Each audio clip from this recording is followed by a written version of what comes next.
తదుపరి కర్కాటక రాశి వాళ్ళ కర్కాటక రాశి యొక్క నక్షత్రాలు పునర్వసు నక్షత్రం 4వ పాదము, పుష్యమి నక్షత్రం 1, 2, 3, 4 పాదాలు మరియు ఆశ్లేష నక్షత్రం 1, 2, 3, 4 పాదాల వాళ్ళకి ఈ యొక్క డిసెంబర్ 8వ తారీఖు నుండి 14వ తారీఖు వరకు వీళ్ళకంతా కూడా మిశ్రమమైనటువంటి గ్రహస్థితి గోచరిస్తూ ఉన్నది.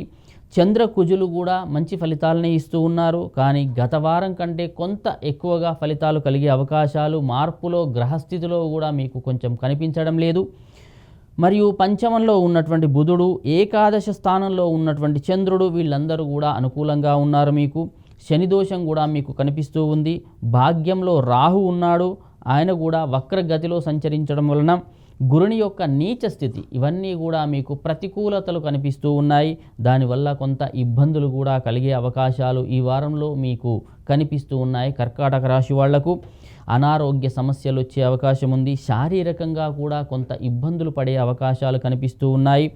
వాహనాలు నడిపేటప్పుడు కూడా కొంత ఇబ్బందులు కలిగే అవకాశం లేదా అనుకోని ఉపద్రవాలు వచ్చే అవకాశం ఉంది.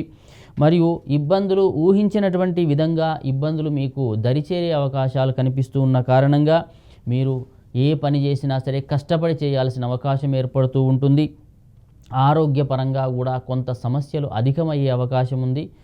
దాన్ని కొంత చాకచక్యంతో మీరు పరిష్కరించుకుంటే చాలా మంచిది. ఏ విషయమైనా సరే ఆలోచించండి, 1కి 4 సార్లు ఆలోచించి పని చేస్తేనే ఈ వారం మీకు గ్రహస్థితి కొంత అనుకూలంగా మారే అవకాశాలు కనిపిస్తూ ఉన్నాయి. మానసికమైనటువంటి బలాన్ని నమ్ముకోండి. ఎందుకంటే అష్టమంలో మీకు శని ఉండడం వల్ల ఏ పని కూడా సరిగ్గా జరగదు. కాబట్టి దాన్ని దృష్టిలో పెట్టుకొని కొంత జాగ్రత్తగా ఈ పని ఎలా చేయాలని 4 సార్లు ఆలోచించి చేయడం వల్లనే మీకు ఈ యొక్క ఇబ్బందులు అనేవి తొలగిపోయే అవకాశాలు కనిపిస్తుంది. ఏదైనా సరే జాగ్రత్తగా ఉండడం చాలా ఉత్తమము.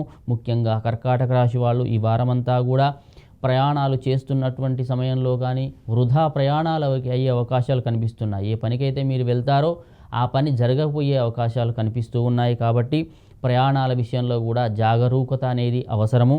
మరియు ఏ నిర్ణయాన్ని తీసుకున్నప్పుడైనా సరే మీ కుటుంబ సభ్యులు కానీ సన్నిహితుల యొక్క సలహాలు పాటించి తీసుకోండి.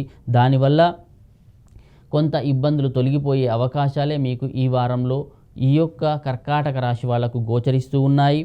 మీరు ఏ నిర్ణయం తీసుకున్నా సరే మాట్లాడేటప్పుడు కొంత జాగ్రత్తగా మాట్లాడండి. ఇతరులను నిందించే విధంగా లేదా అవమానించే విధంగా మాట్లాడకపోవడమే ఉత్తమం. దానివల్ల మీకు శత్రువులు పెరిగే అవకాశాలు కనిపిస్తూ ఉన్నాయి. ఈ వారంలో మీరు లౌక్యాన్ని నమ్ముకోండి. దాంతో పనిచేస్తే మీకు చాలా శుభ ఫలితాలు కలుగుతాయి. కొత్త వ్యాపారాలు కానీ ఉద్యోగాల విషయంలో వాటి జోలికి పోకుండా కొంత ఏ పని అయితే చేస్తున్నారో, ఏ ఉద్యోగంలో అయితే ఉన్నారో, ఏ వ్యాపారం అయితే ఉందో అది సామాన్యంగా ఉంటుంది. కాబట్టి అందులోనే ఉండడం అనేది చాలా ఉత్తమము. అయినా సరే ఇంకా ఏమైనా మీకు ఫలితాలలో ఇబ్బందులు కలిగినట్టయితే లక్ష్మీ నరసింహస్వామి యొక్క కనకధార స్తోత్రాన్ని మీరు చదువుకున్నట్టయితే మంచి శుభ ఫలితాలు కలిగే అవకాశం ఉంది. మీ అదృష్ట సంఖ్య 6.